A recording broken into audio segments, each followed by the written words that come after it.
Born in Cuba, left a year and a half after Castro took over. Settled in New York, where I grew up, and I stayed there until I came to Boston, really, to go to the Harvard Kennedy School. Met my husband, never left, and a year later I was at City Hall after graduating from the Kennedy School, and there began my journey in Boston city government, which was I think, the defining moment of my career. I worked in City Hall for 8 years for Kevin White, first as Chief of Staff and then as Deputy Mayor and Chief of Staff. And from there I came into the private sector, into the communications business, where I have been ever since. It was at a time in the 70s when there was a crusade to save cities. We had riots, we had all sorts of turbulence, particularly in New York, where I had grown up, right, from anti-Vietnam demonstrations to the riots in the streets after Martin Luther King was killed and Bobby Kennedy was killed. So it was in that context that I became incredibly attracted to the whole movement to save cities. So in Boston, we had just had, when I joined city government, not only busing, but before busing, the whole crisis with the South End being gentrified and the Inquilinos Boricuas en Acción standing up for themselves, and Kevin White really siding with them and saying, we're not going to let this neighborhood be obliterated. And that was the birth of EVA, which is a proud, proud institution still to this day. In a way, all these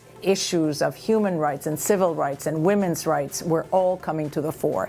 And being a Hispanic woman and a minority, I was keenly aware of that. I remember arriving at City Hall, and it was a white Irish male bastion, and a young, woman in her 20s who was Hispanic and whose name they couldn't pronounce was really quite a cultural affront to the establishment. I found it even more difficult when I went out into the private sector and was in endless meetings where I was the only woman, and hard to navigate. And like so many women of my generation, and so many Hispanics of my generation, we learned to develop new instincts of survival and ways of navigating the environment, which have been, frankly, incredibly useful in my career. In my day, we were still trying to blend in to what was there. I think now it's clearly an asset to be bicultural. It's an asset to represent a different point of view.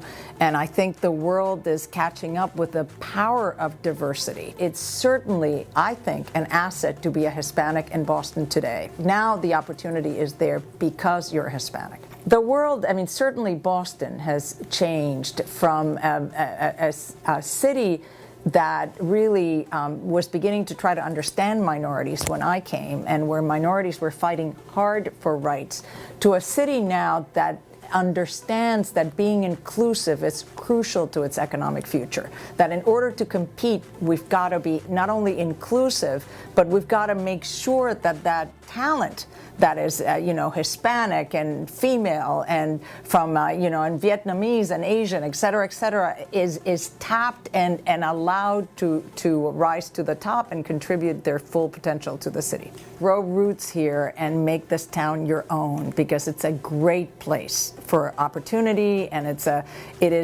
Boston's best days are ahead of us.